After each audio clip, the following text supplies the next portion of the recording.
Hey everyone, in this video I'll show you how to fix the media offline error in DaVinci Resolve.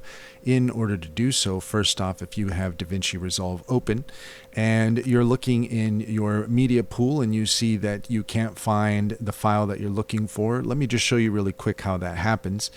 You can see here that I have this in my media pool. However, what we're going to do is I'm just going to go over to where I have the file, and you can see here this is the file, and so that is currently attached, and then we're going to just move this,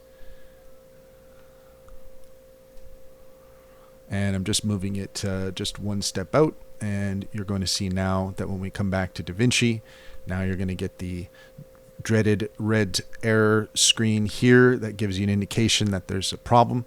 So what we want to do is we want to fix that. In order to fix that, we have to redirect DaVinci Resolve to the file location.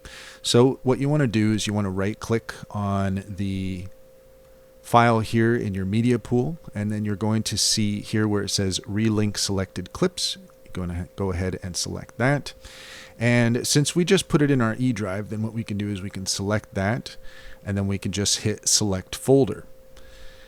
Now it's going to just do a quick little search here.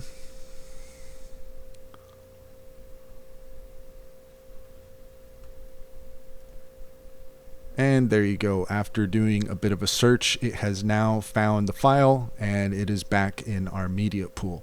That's all there is to it. If you found this video helpful, please like and subscribe for more helpful tips.